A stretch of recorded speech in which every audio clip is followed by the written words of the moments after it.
What's good, people? What is good? We are filming this very late in the day. It is coming up to 2 o'clock in the afternoon. I've just woken up. I have just woke up. I got home at like 8 in the morning. Yeah, I was covering the UFC again for TalkSport in the early hours of this morning. I got there at like 11 p.m. and the last fight finished at 6:30-ish. I am shattered. Don't feel sorry for me. I love what I do, but I am absolutely shattered. But I did want to get a video out today, so we are filming pretty late. But yeah, by the way, I'm wearing this hat in support of my friend Ade, my namesake, who has started a hat company. The hat company is called Dominant One. And I love this hat, if I'm honest with you. So thank you, Ade, for the hat. Go and support the business, guys. If you are, like me, a big fan of wearing hats, go and check him out at least. On Instagram, I'll put the link below. And you know, if you are, I'm very much a supporter of small businesses. If you are a small business and you want to push, send me an email. Send me an email and I'm happy to push your business on this channel.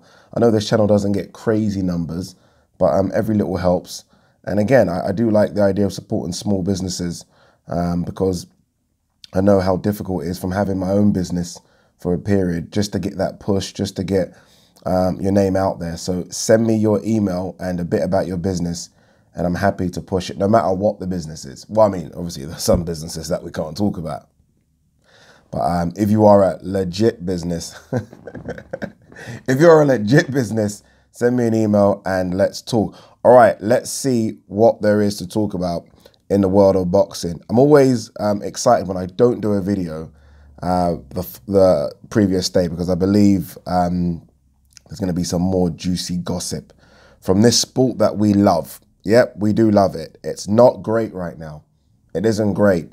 I don't think it's been great for a period, but we know that boxing can flip the switch just like that because there are some great boxing fights to make. Let's have a look. All right, before we start, actually, a quick thing about timestamps. There was a couple of videos that I took the timestamps away. I'm going to put them back in, and I think I done it in my last video, put them back in. The reason I took them away is because it does kind of impact the view time, if that makes any sense. It should make sense. So if I put out like a 25-minute video, obviously people are just going to skip to the story they want and maybe don't watch the other video. So the other stories within the video. So ultimately they watch the video for less time. If I don't put timestamps, obviously you then just watch the whole video and wait for your story to come up. See, I'm and ahhing about putting timestamps in or not, but I just think I feel like it's a better viewer experience if I put the timestamps in and you just go to what you want to go to. I think most of you stay for the whole video anyway, but I think the newcomers maybe just go to the story they want. So you know what? I'm going to leave the timestamps in just because I think I would want, as someone that watches YouTube and it's a long video, I would like to just go to what I want to go to. And if the person is good at speaking at that subject, I might then watch the rest. And I'm bloody damn good at speaking at a subject. Honest, fair, but opinionated. That's me. You can tell I've had some coffee. 1 second. All right. Let's start with the news that I think is starting to gather pace here. And that's that John Ryder will fight Canelo. This isn't in stone. No one of note has confirmed this. But, I mean, you start reading between the lines and it does look like he is now the favourite to fight Canelo. I'm mixed with this. On the one hand, I'm very happy for John Ryder. Seems like a great guy. Coming off, I think, a win against Callum Smith, which, let's be honest, I mean, if he beat Callum Smith, we're talking about a guy that's I don't know, a top 3, top 4, 168 pounder. You're talking about a guy that would have had a legit belt at 168. So he's been hard done by. So yeah, we've got a guy coming off, I think, a win. Great guy. fantastic little career resurgence. I thought he was far too small at 168. I really did. I thought 160 was a perfect weight for him. Has come up to the weight and has done well. And to get the Canelo shot is amazing, right? It's almost like Rocky Fielding, when Rocky Fielding went away to Germany, late replacement, by the way. Well, not late replacement, but didn't get much notice for that fight. Won a regular belt, then got the Canelo fight. This is very similar. So I'm happy for him. He'll get paid. It won't be the usual Canelo opposition number, right? Most people that fight Canelo want 7, 8, some even a bit more, right? If you're Gennady Golovkin, you want big money. But the very bare minimum would be 5 million. I don't think he's going to get that, but whatever he gets, it's still going to be bigger than anything he's probably had before. Way bigger. So that's the positive. On the negative, don't want to be harsh here, but I'm sitting on the green chair. On the negative, I think we all know how that fight's going to play out. And that's not great for boxing, right? I mean, look, most fights you kind of know who's going to win, but you're like, you're lean, right? It's like, especially when it's a big name fight, you're like, this is a tough fight. With this, John Ryder is Canelo, but just worse at everything Canelo does, right? He's built like Canelo, he kind of boxes like Canelo, very aggressive, but he's just not as good. That's what it is. I think John Ryder's a southpaw, which might cause some problems. I think he's a southpaw. But Canelo's just a lot better. And I feel like Canelo, Golden Boy, whoever else is behind him, has, if they do go for John Ryder, have gone for the cheapest option. That's what I think. Again, I'm not disrespecting John Ryder. I think John Ryder's a great fighter. I really do, by the way. Great's pushing it, but I think he's very, very good.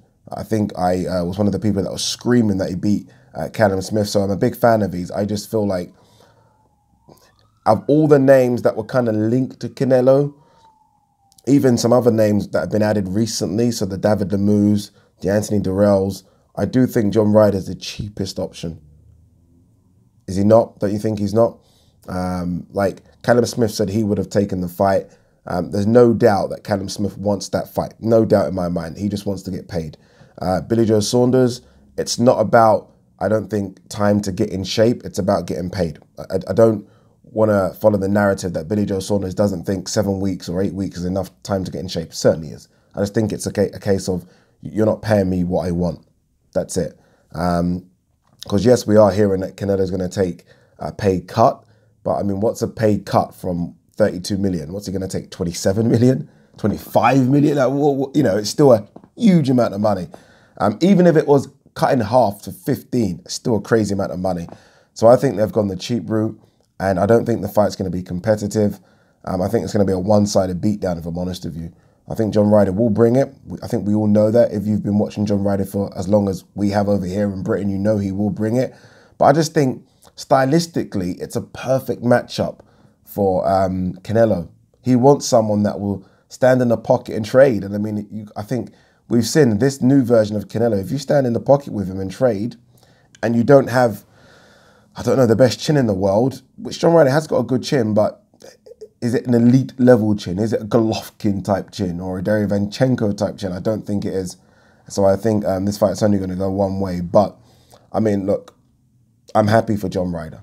I'm happy that he gets his chance to earn some good money. And again, even though it's not the money or the amount that all these other guys seem to want, it's still great money. So let's see if he gets it. Again, I think he's now the favourite to get it. I still do believe, even at this later stage, that they want Billy Joe Saunders to have it. Bernard Hopkins has said some things recently like this is Billy Joe Saunders' last chance of fighting Canelo. I think that's rude. I think that's stupid and silly. Why is it his last chance? Doesn't make any sense. Why can't he fight him in May? If Billy Joe Saunders has a good fight behind closed doors, then make it in May. I don't think it's his last chance at all. But I think that's just the pressure they're putting on Billy Joe Saunders.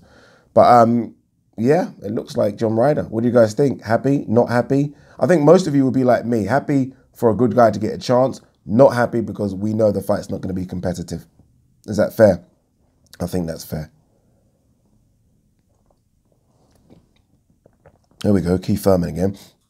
Keith Thurman tells Kell Brook to send contract, eager for UK fight. I don't believe you. I that I think a lot of people are talking a lot of nonsense during this lockdown when fights can't happen. I don't believe, well, they can happen actually, take that back. But I don't believe he wants that fight. I've said for a long time that this is the good fight for Kell Brook. Guys that are quite big at 147 that maybe are willing to have catchweight fights at 150. I don't think Kell's big enough to go 154. I know some people disagree with that. And I think we all know he struggles to make 147. He'll make it, but there's a difference between making it and being healthy and strong in the ring and making it and looking like a Ferrari but having no engine. That's what Kell Brook will be, a Ferrari with no engine. I think Brook-Thurman 150 is fantastic. And he's saying he's willing to come to the UK. There you go, Eddie. There's your pay-per-view fight. Right? Will people accept that as a pay-per-view fight? I will. I will. Will you? Will I? Let me think, actually. I think I would. I think, would I? It's not going to be no belt on the line. I don't know. It's part of a pay-per-view card. Let me kind of withdraw that last statement. It's part of a pay-per-view card. It's a good fight though. I mean, it's one I'd be very, very interested in seeing. I've always thought that Kell Brook could beat Brook-Thurman, always. Even when Keith was a double world champion at 147, I was like, Kell will beat him. Stylistically, Kell could beat Keith. And that's what it comes down to. I'm not discrediting Keith, but stylistically, I think Kell can beat him. I really do. So that's a good fight. So in the last 3 weeks, Mr. Brook-Thurman, who doesn't really call out fighters, has called out Sean Porter, Errol Spence, and now Kell Brook. All during COVID, all during lockdown. I don't know. We'll see. This is quite an interesting statement from the one and only Larry Holmes, top 5 heavyweight of all time. Current heavyweights couldn't stand a chance in my era.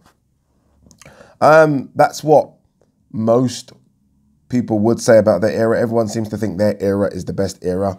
Don't know. Larry Holmes, that era was a very, very good era of boxing. It was as heavyweights that just could box. That sounds rude, doesn't it? Because the heavyweights now can box, per se, but the heavyweights back then just seemed to be better technicians, right? It wasn't a size game. So it wasn't a case of, oh, the biggest is the best, like it kind of is now, like the biggest and the strongest. It was a case of, can you just box?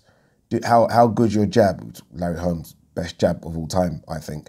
How good's your foot movement? Are you backing off on your toes? Are you backing off in a straight line? Are you backing off weaving side to side? Bobbing side to side. It seemed like the heavyweights back then were just technically better, but the heavyweights now are just so big and strong, it would be an interesting matchup. Personally, I think Larry Holmes beats any heavyweight now. I really do. That's I know people are going to scream the Tyson Fury thing at me. For me, again, Larry Holmes, I think, top 5 heavyweight of all time. So it's difficult for me to say any heavyweight now beats him. Although, obviously, it's about styles and about matchups. But I do understand what Larry Holmes is saying. But the heavyweights now are so strong, so big. But technically, the heavyweights back then were better. I don't know, which do you take, strong and big or technically better? I don't know. I don't know. Let's have a look. What's this? TRAVELL MAZION, 24, killed after multi-victim car crash. Who is that?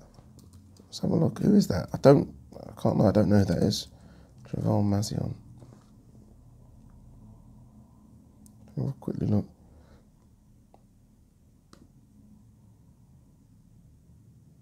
Wow.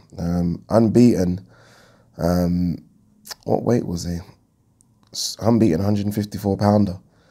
17-0. Jeez. So he was just on his way. Just on his way, people. When you get to that kind of record, right, that's it.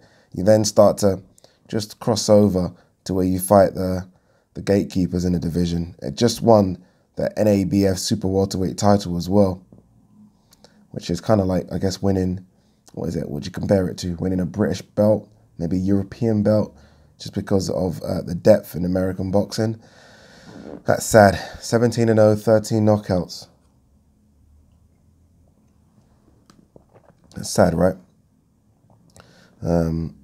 Prayers up for his family and anyone that knows him. That's pretty bad news. Ben Davison, Fury is more versatile, much quicker. He beats Joshua. Next, what's he gonna say? I don't know why. I don't even know why people would ask Ben Davison for his prediction on that fight. What's he gonna say? Yeah, Joshua beats him. Obviously, he's not gonna say that. Look, the only way we know is when the guys get it on. We all have our opinions, right, or how it plays out and this and that. I mean, boxing's just that sport where just chuck him in the ring, anything can bloody happen. Anything can happen. I saw this yesterday. WBA president admits it's not easy to reduce the number of belts. You put them in there, you can take them fucking out. Sorry, that's crap. You put the belts in there, you can take the belts out. You created these belts. No one else created them. The fighters didn't ask for regular and regional belts and international belts. The fighters didn't say, oh, you know, it would be really nice if the WBA created this regular belt so I could just be a regular champion. No one has that dream. Nobody has that dream, right? The problem is that TV now like belts, right? That's from someone that works in TV. I know they love belts. When I worked in Africa for, I'm actually going back there actually, but when I done some stuff for Fox Sports and Kwesi Sports, a smaller TV company out there, they loved when there was a belt to read out. They just loved it. Even though the belt was absolute garbage, they just liked that. Strong casual, sorry, not strong, the opposite of strong.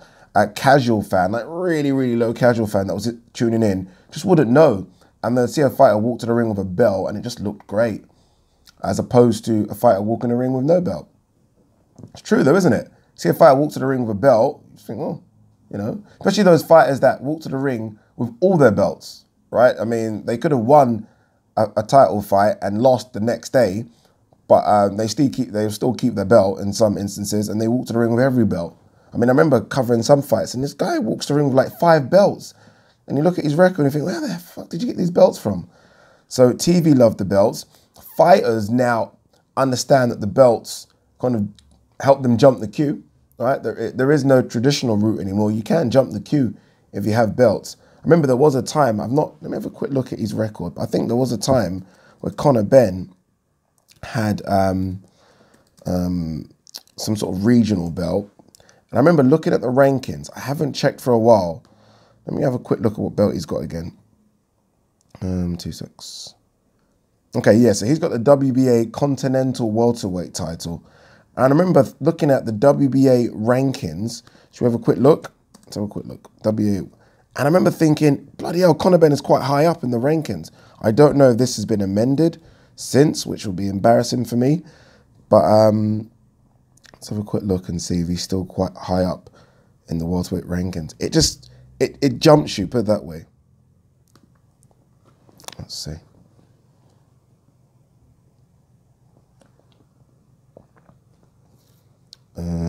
What is it, welterweight?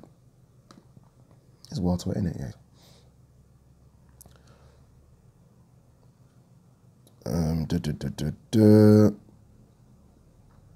No, he's not there. He was there, you know. He was there. Nah. It's kind of ruins my point, doesn't it? But when you get these belts, though, it does put you in the rankings. It really does. And I remember doing a video about this because I saw it. So I might have to kind of go back to that video where Conor Benn was high up in the ranking. I was like, bloody hell, Conor Benn is legitimately sort of a top 15 guy without having fought anyone. So I don't know why it's been amended, but he was there. I'm telling you guys, he was there. I made a video about it. I'm not lying. I'm not lying. I'm not trying to dig out Conor Benn. But you understand what I'm saying, that these belts do prop you up the rankings when you're not ready. I mean, Anthony Yarde got propped up the rankings, didn't he? And then had to fight Kovalev. Very close to beating Kovalev, but some would argue that maybe he was just a couple of fights away. Maybe a bit more experience fighting another world level opponent before going to Kovalev would have got the job done.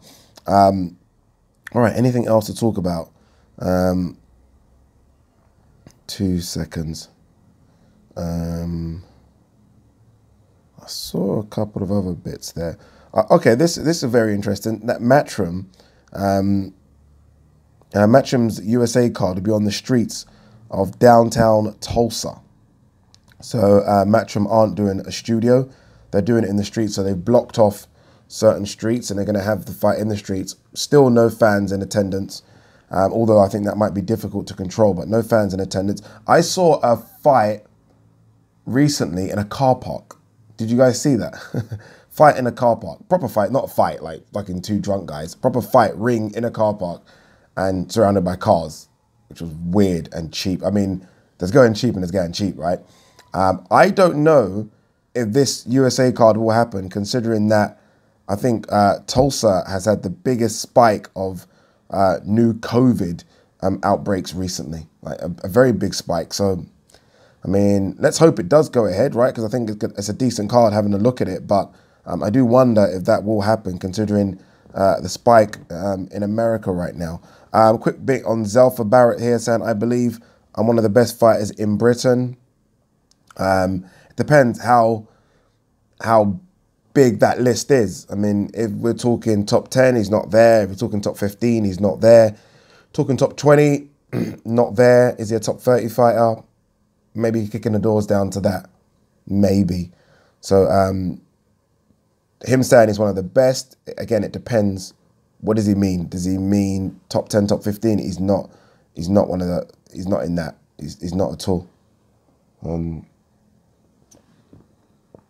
Good fighter though, ZELFA Barrett. I do like him. I was surprised that he lost that fight. Who did he lose to again? But he's back. He's in the winning column. Switched over to Matchroom. Let's have a look. 23-1, ZELFA Barrett. Ronnie Clark, he lost to. That was the one. The 24th of Feb 2018. He had a couple of gimme fights back.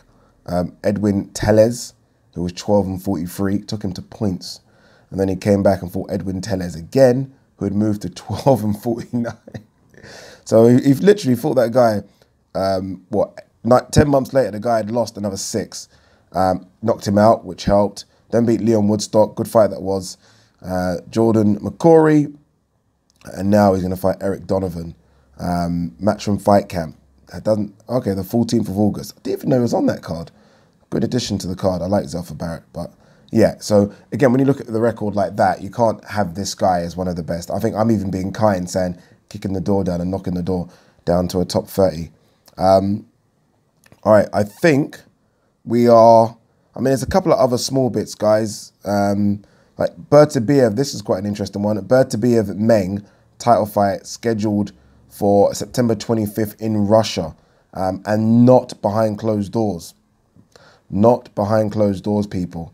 I can see a couple of big fights just going abroad, as they should. I mean, if some fighters require and want behind closed doors action, and don't know, the promoter or whoever is involved in the fight wants to get some money, obviously through ticket sales, they're just going to have to go abroad. And some fighters are going to want this, even if it means that their fans aren't there, just to have fans there, right? Even if they don't make money off the ticket sales, just to have fans there. Some fighters need fans. And clearly, like I was covering, as you guys know, the UFC yesterday, and most of the fights went to decisions, right? Especially the main card. It was like, oh God. And you can see that these fighters require fans just to kind of give them that extra push, that extra energy, the extra 10%. And I think fans do that, you know. I think fans give fighters an extra 10%. I'd love to speak to some fighters and ask them actually, like how would they cope fighting behind closed doors?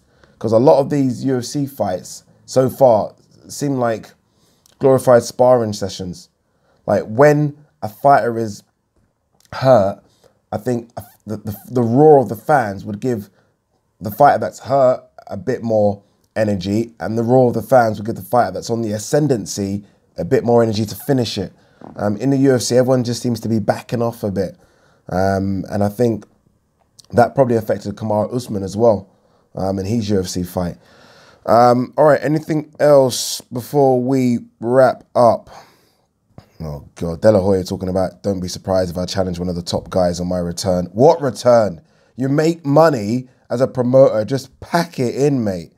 Pack it in. All right, guys, that is all. Guys and girls, don't be sexist that day. Peace.